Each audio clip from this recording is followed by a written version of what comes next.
if you prefer more leaner cut, you can also do that. The same thing. The same thing with chicken. Same thing with beef. So we're gonna use them. I cut them about 1 inch dice. So it cooks. The smaller you cut it, the faster it's gonna cook. So I have garlic right here, minced garlic, diced onion, a bigger diced onion, brown sugar, bay leaf, white vinegar, soy sauce, water, and then we're gonna use some scallions, some green onions for a little bit of garnish.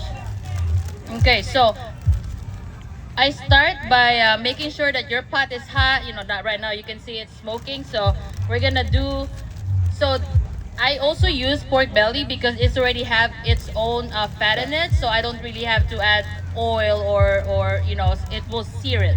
So what I do is I render. I cook up the pork for a little bit, just until it releases its natural oil. We're gonna do about 1 pound of this.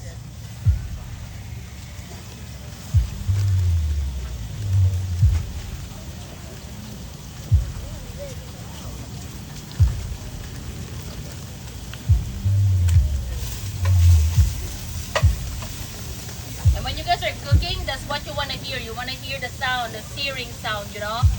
Never put anything on a cold pot.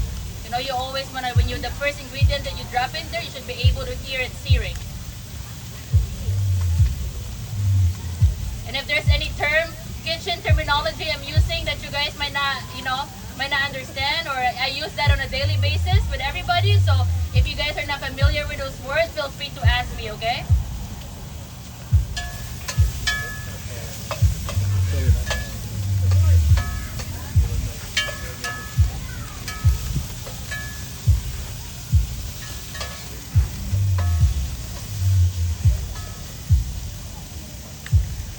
And when you're searing the pork, you want to initially give it a little bit of seasoning, just so that the meat, because we're gonna be braising it in a lot of liquid. So you know, if you initially season any of your protein, the flavor will stay in it. It will help caramelize to any meat that you use.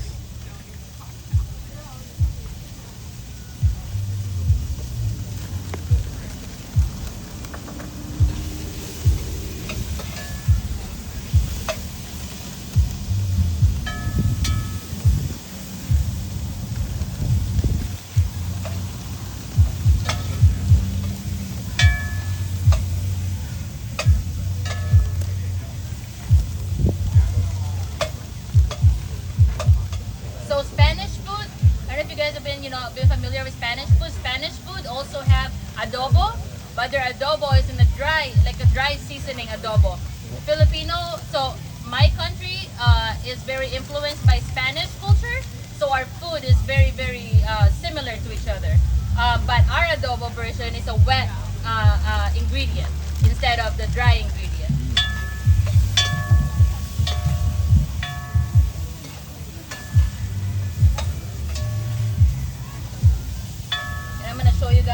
I'm gonna show you guys how it would look after you've been cooking, rendering it for a little bit.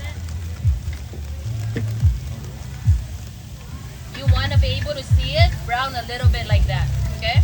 And as you see, I didn't use any oil because pork releases its natural fat and it cooks it on that, you know.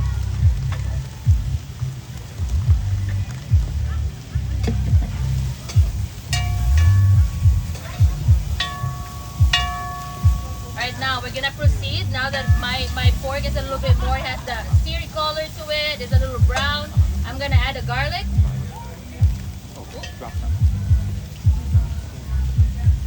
And I normally let the garlic cook a little bit. I let it go brown before I add the onions.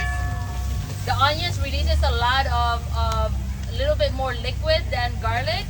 And if there's a lot of liquid, your garlic is not gonna release that aroma. The browner your garlic is, the better the flavor it will give.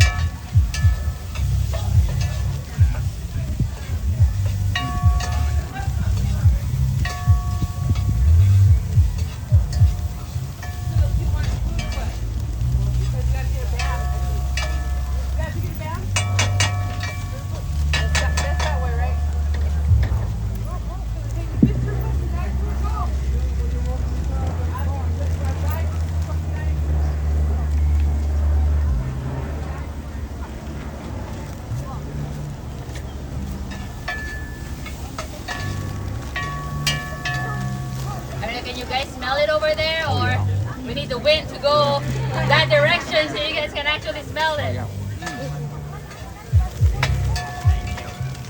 think they're gonna give us that.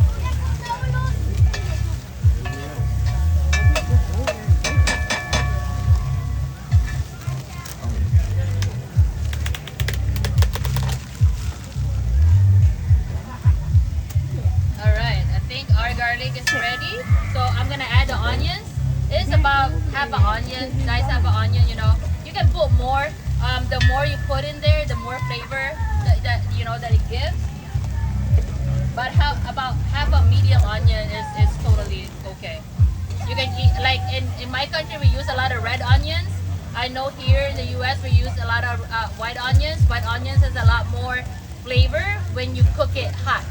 Red onions is eating it cold. That is better. Putting it in a burger, right? Yellow onions is more for cooking part. You wanna eat it cooked. So when you do caramelized onion or sauteed onions or onions that you put in your, I don't know, beef sandwich, you prefer to use white onions of those. White onions, yellow onions.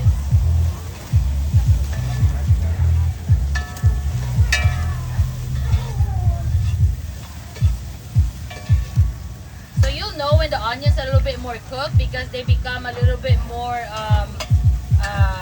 the color changes more to clearer.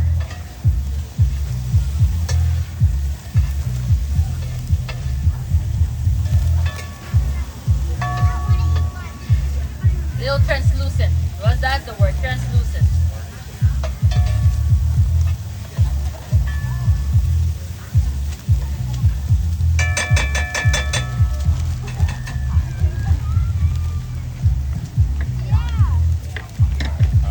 I'm just gonna go Walmart with that.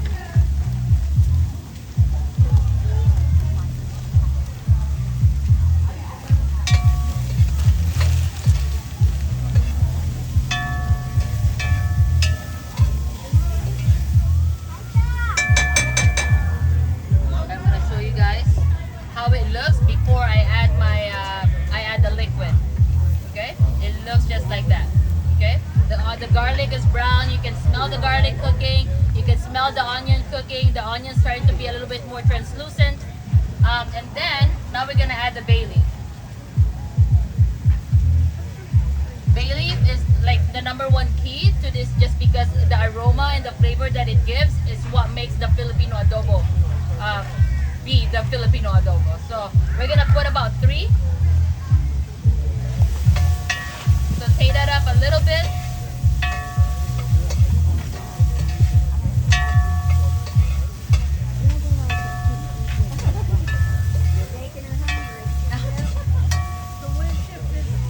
I know, right? And then I'm gonna go ahead and add the vinegar. So I normally use an equal part of vinegar and soy sauce. So if you're gonna want the more soy sauce and water, so equal parts of soy sauce, water, and vinegar, and the more sauce you put in there, the more saucier your pork adobo is gonna be. Traditionally, it's served a little bit more drier, like more this way. But some people like to put more sauce with their whatever, you know, you're eating it with rice, with mashed potato. So it's more like a preference, you know, as long as you put an equal amount of vinegar, soy sauce, and water. And then I'm gonna put about the same amount of water. And then I'm gonna add the brown sugar. The brown sugar helps cut the acidity from the vinegar. If you also like your food a little spicier, you can also put red pepper flakes in it. You know, it's pretty much a preference. So like the dish is very versatile that you can pretty much make it the way you want it, you know. So I'm gonna add sugar. You can also use white sugar if you don't have brown sugar in hand. Gotta go sit over here.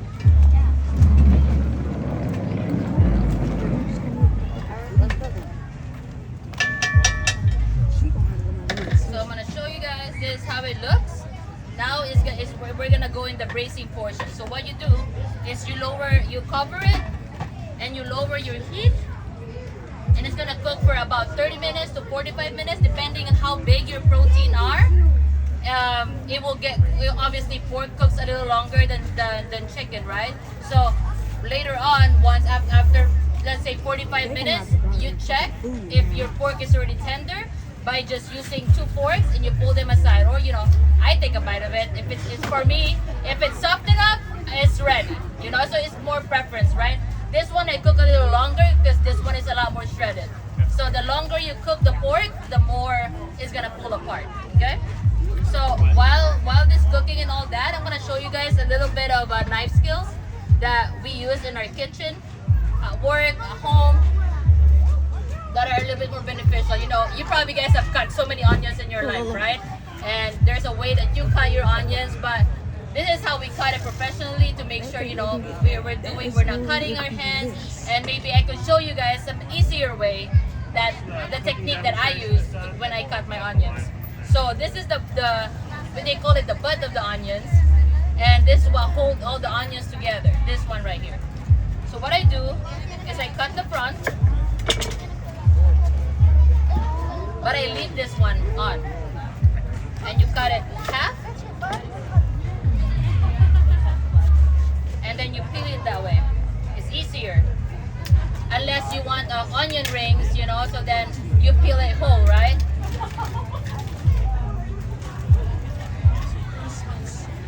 So I'm gonna show you guys why I don't remove the butt of the onion. So when I start slicing it, it's still holding it together.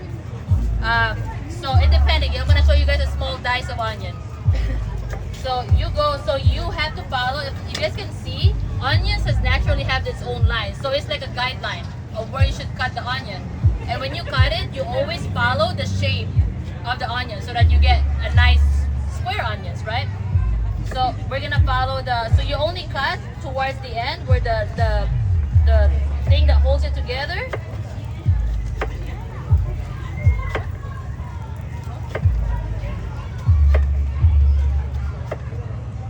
And when I cut it, I always have this knuckle. You always do this so that you get your fingers away from the knife. And then I go across one time.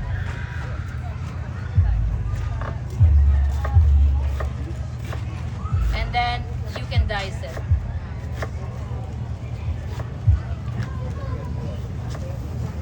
And then you can get rid of this little part right here. So that's a small dice of onion. You can see how little that is. Usually when you do, like, you know, any kind of soup, you do the same size with carrots, same size with celery, any kind of salad, tuna salad, all that stuff. That's how small, because you don't want to eat a tuna salad and then the onions are like this big, right? So you like this size of cutting of onions is beneficial to a lot of things, soups, salads, like I said, you know. And then I'm gonna show you guys how to julienne. Julienne is like, they look like strips of onion. Usually you see them in Philly cheesesteaks or a lot of sandwiches they use that for. Fajitas.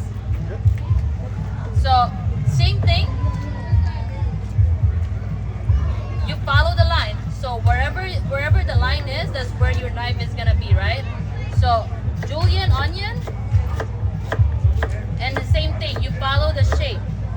Now, it's kind of hard to go all the way down here, right? So what I do, when I get to the middle part, I flip it to the front.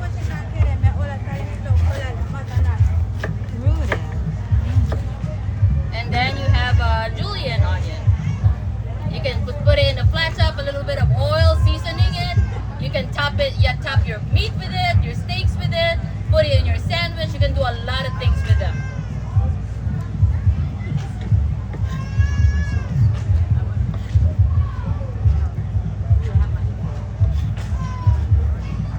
And I'm gonna show you guys one more size of onions that I actually use today for the dish because it cooks longer. So that one, even if the onions are big, it cooks down. It's gonna, by the time I wanna eat it, it's gonna be big. It's gonna be really, really soft, right?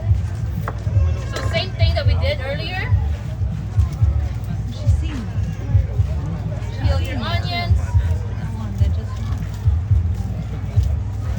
So that one I did a lot more bigger square. So what I do, easier way to do it, I just go three times across like that, and then I go back to following the lines again. So depending how big you want your onions, that's how big you can cut them, you know. And then same thing, when you get here, you can also flip it that way and do it. So now you get a bigger dice of onion. Wow. This one is for like pot roast, you know, the things you want to do longer cooking. And then you can also make it even more bigger. You can just cut one. This is more like the size of if you want to do a skewer, a kebab.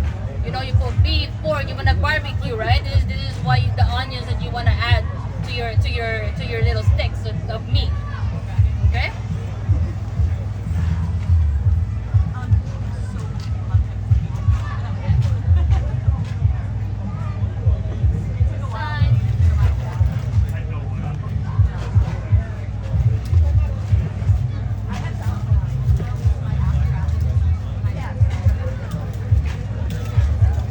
Right, next, I'm gonna show you guys how to cut, let's say, a bell pepper.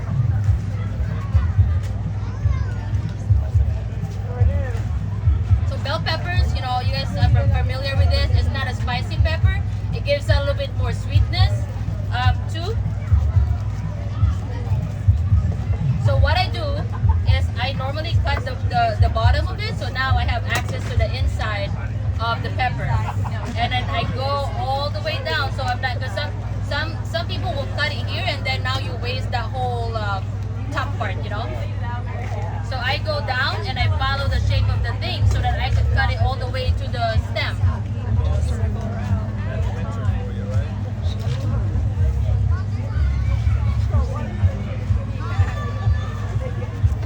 Some people actually will just cut it in half.